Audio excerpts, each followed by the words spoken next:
খতমে তারাবি জায়েজ নয়, খতমে তারাবি বিদআত। আব্দুর রাজ্জাক বিন ইউসুফ কইতাছে খতমে তারাবি বেদাত। খতমে তারাবি জায়েজ নয়, খতমে তারাবি বিদআত। খতমে তারাবি বলে বেদাত কথা কন। এরা আবার এদের মধ্যে আরেকজন শাইখ কইতাছে আপনি সব জায়গায় মুখ দিয়েন না, যেটা পারেন না এটা কইেন না, ফতুয়া সব জায়গা দিয়েন না, ফতুয়া সব জায়গা দিয়েন না, খতমে তারাবি পড়া বেদাত না, বরং কোরআন নাজিলের মাসে কোরআন বেশি বেশি তেলাওয়াত করা এটা প্রেমের নিদর্শন। কথা কন ঠিক কিনা? এই আহলে হাদিসগুলো পুরা নষ্ট। এরার মধ্যে হন 3-4টা গ্রুপ হইছে, 3-4টা গ্রুপ হচ্ছে ঢাকা শহরে অলিতে গলিতে ঢুকে গেছে গা। ওই টাকা টোকা দিয়া কিছু লোক মসজিদে ঢুকাইয়া দে, 300 করে টাকা ঢুকাই দে যে তুই উত্তর দিক দিয়ে খারিবি, আরেকজন দক্ষিণ পাশে খারিবি, খারিয়া 5-7 জন ঢুকবি, 300 করে পাইবি, একদিনে 300 করে দিমু।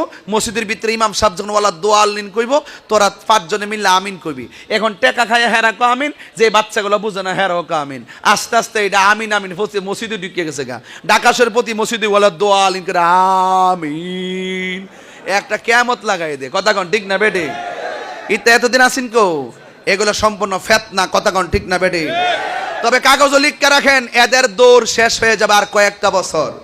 যে হায়াতে বেঁচে থেকে আগামী বছরই তো সবে বরাত নিয়ে উল্টা পাল্টা বললে আমি তাহিরি কয়ে গেলাম এই ওলি আল্লাহর দরবারে, আমি নিজে একলাই আপনাদেরকে নিয়ে অ্যাকশন নিব ইনশাআল্লাহ। যদি এদের কথা সঠিক হয়, এদের কথা যদি সঠিক হয়, সবে বরাতের যদি কোনো ভিত্তি না থাকে, আমি সরকারকে বলবো ওরা যদি বাংলাদেশের বড় আকাবির হয়ে থাকে, এদের কথাই যদি ইসলাম চলে, এদের মন গড়া কথাই যদি সত্য হয়, তাহলে আপনার বাইতুল মুকাররমের শবে বরাতের নামাজ বন্ধ করে দেন। যদি এরা যদি বানোয়াট হয়, তাহলে এদেরকে জেলের ভিতরে ঢুকান। কথা কোন ঠিক কিনা বলেন? তারাবি বাইতুল মুকাররমে 20 রাকাত হয়, খানায় কাবায় 20 রাকাত হয়, মসজিদে নববীতে 20 রাকাত হয়, কাবায় 20 রাকাত হয়, বাংলাদেশের সব জায়গায় 20 রাকাত হয়।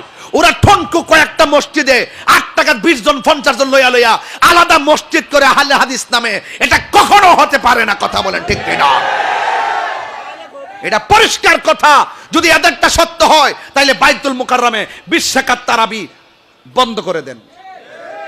আমরা বাইতুল মুকাররম বসবো, এরা যদি টিকে আমাদের সাথে, ওরা যদি টিকে ওদের 8 টাকা বাইতুল মুকাররমে হবে, আমরা যদি টিকি আমাদের 20 রাকাত বাইতুল মুকাররমে হবে। একদম আমি পরিষ্কার। আমার ব্যাপার হয়তো আপনারা কতটুকু জানেন আমি জানি না, প্রশাসন আমাকে বোঝাইতে আসবে না ইনশাল্লাহ। আমি উপর থেকে নিচ পর্যন্ত আমি তৃণমূলের মানুষ, আপনারা আমার প্রতি ভরসা রাখতে পারেন। অন্তত পক্ষে এই জায়গাতে আমি তাহিরি মুখ খুললে ইনশাল্লাহ সাকসেস হবই হব, ওলি আল্লাহর উসিলা কইয়া গেলাম। আর ওদের অধপতন আসতেছে, কে জানেননি? ওদের কিছু